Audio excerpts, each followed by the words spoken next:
আলেমকে এই সমাজের জন্য বোঝা নাকি?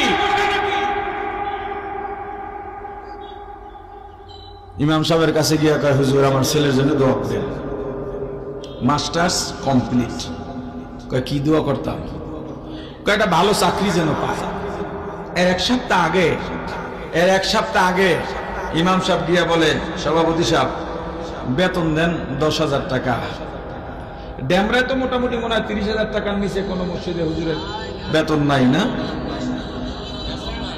হ্যাঁ, এখন আমি কি বলি? আমি বলি ইমাম সাহেবরা সবাই ইমামতি ছেড়ে দেন,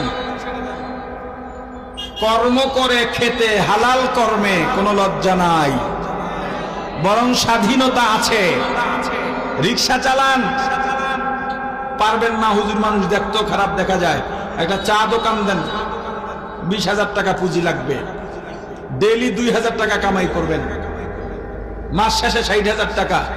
বলবেন হুজুর 20,000 টাকা পুঁজিতে এটা সম্ভব না, আমার কাছে যাইয়েন, আমি আপনাকে প্ল্যান দিয়ে দেবো ইনশাল্লাহ, যে আপনি 20,000 টাকা দিয়ে ডেইলি 2,000 টাকা হালাল ভাবে কিভাবে ইনকাম করবেন। 10,000 টাকা 8,000 টাকায় কেন চাকরি করেন আপনি? এটা করেন না। নামাজ পড়াবে সভাপতি, আজান দেবে মুয়াজ্জিন, খাদেম হবে ক্যাশিয়ার। এখন আগের সপ্তাহে ইমাম সাহেব গিয়া বলছে আমার বেতনটা বাড়ান দরকার, ছেলের স্কুলের খরচ, মাদ্রাসার খরচ, এখানে বেতন ফি বাইরে গেছে, দ্রব্যমূল্য ঊর্ধ্বগতি, সবকিছুরই খরচ বেশি। আমি তো আপনার মসজিদে কালেকশন কইরা কইরা ছাদ বানাইয়া দিলাম, আমি তো কালেকশন কইরা কইরা টাইলস লাগাইয়া দিলাম, আমি তো কালেকশন কইরা কইরা রুমটা সুন্দর করলাম। আপনাদের রুমটা কত সুন্দর করছেন, অথচ আহেন সপ্তাহে একদিন, আর আমি থাকি 24 ঘন্টা।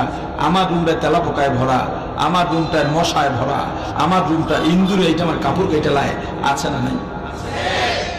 সভাপতি বেতন হুজুরকে এত লাগে না, হুজুর তো বরকত আছে, বেতন কম কিন্তু বরকত আছে, অপেক্ষা করেন। ইমাম সাহেব মৌকা পাইয়া গেছে, সভাপতি কইছে দোয়া করতে, বলার লইয়া ভালো চাকরি। নামাজের পরে সবাইরে বসতে বলছে, ইমাম সাহেব দোয়া করতেছে, আল্লাহ,